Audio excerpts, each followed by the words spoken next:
Let me begin by expressing my pleasure at being back in Tehran.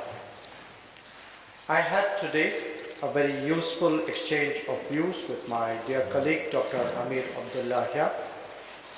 We were able to review all aspects of our bilateral engagement quite comprehensively and exchange thoughts on some pressing global and regional issues. I will have an opportunity to meet His Excellency President Raisi later today. I will be conveying Prime Minister Modi's warm greetings to him. I will also meet the Secretary of Iran's Supreme National Security Council, whom we will have the pleasure of hosting in India in a few days. Earlier this morning, I met with the Minister of Roads and Urban Development, Minister Mehrdad Bazarpash. At the outset, let me underline that this visit gave me an opportunity to personally convey our condolences to my counterpart on the recent terrorist attack in Kerman. Prime Minister Modi has written to President Raisi in this regard as well. My discussions today benefited from the fact that our countries have maintained a regular momentum of high-level interactions. Prime Minister Modi and President Raisi recently met at Johannesburg. Our leaders have been in frequent touch through letters and phone. I also personally maintained regular contact with Dr. Abdullahian in recent days. We also held our Foreign Office consultations just 2 months back. Today, due to the regularity of these exchanges and the guidance provided by our leadership, there is a good basis to expand substantive cooperation in a variety of areas. The Foreign Minister and I specifically focused on its political and economic aspects, but naturally there were other domains as well. Our people-to-people contacts have long been a strength. Iran and India are united by our deep cultural, literary and linguistic ties, which create a unique foundation for increasing exchanges of tourists, students, artists, athletes and scholars. We discussed how we can better link our cultural and educational institutions. Let me share with you all that the Government of India has decided to include Farsi as one of the 9 classical languages of India in our new education policy. Regional connectivity has been a critical pillar of India-Iran relations and was naturally prominent in the agenda of today's discussions. I reiterated India's interest in benefiting from Iran's unique geographical position to access markets in Central Asia, Afghanistan and Eurasia. We discussed the prospects of energizing the international North-South transport corridor. In particular, we discussed India's involvement in the development and operation of the Chabahar port, a joint project with a joint vision of connectivity. I emphasized India's commitment to this project and discussed how we can establish a firm, sustainable and long-term roadmap for India's continued involvement over the coming years. Given the importance of this project for both nations, I emphasized the need to monitor its progress under the direct supervision of the political leadership. We also exchanged perspectives and assessments on certain regional and global issues and developments.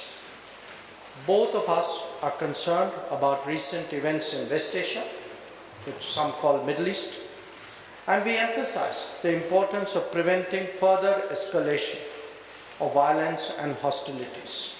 We will be continuing further discussions over lunch. As you all know, India has a long-standing and uncompromising position against terrorism in all its forms and manifestations. This remains so, very much so.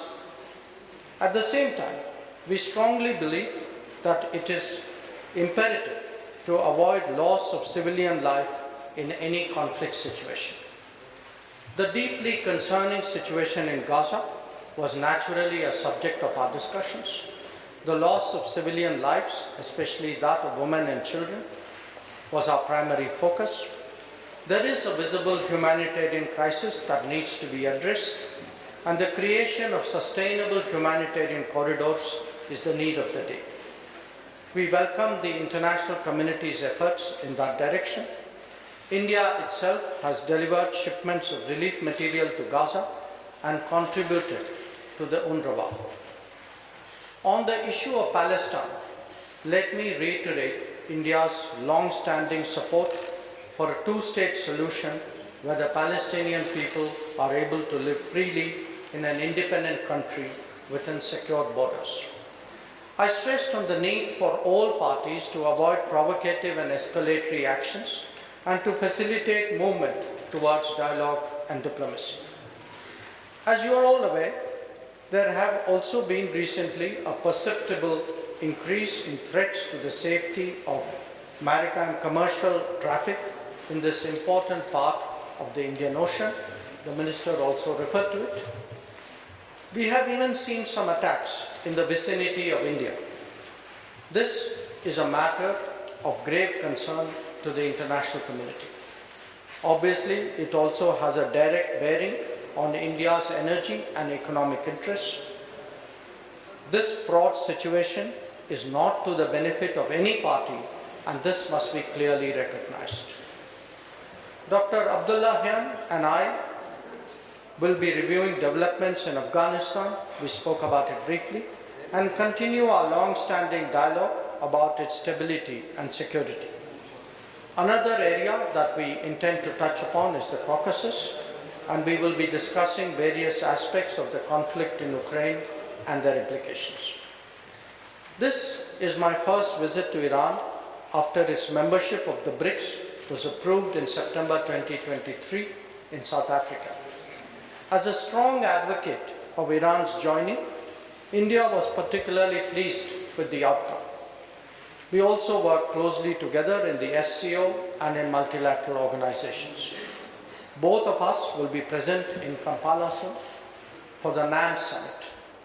This tradition of multilateral cooperation is a natural reflection of the strength of our bilateral ties.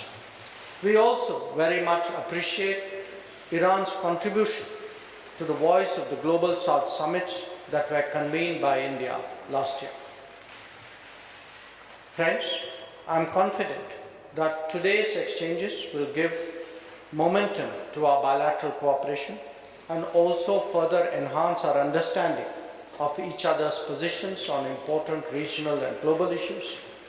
India and Iran are two old friends who have always viewed each other's growth and prosperity as contributing to their own. Our partnership and our regular consultations have a particular value in the volatile and uncertain world that we currently see.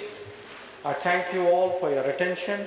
I reiterate my thanks to the Minister and to his colleagues, to the Iranian authorities, for making my visit to Iran so comfortable and productive, and I look forward to seeing him in India very soon. Thank you very much.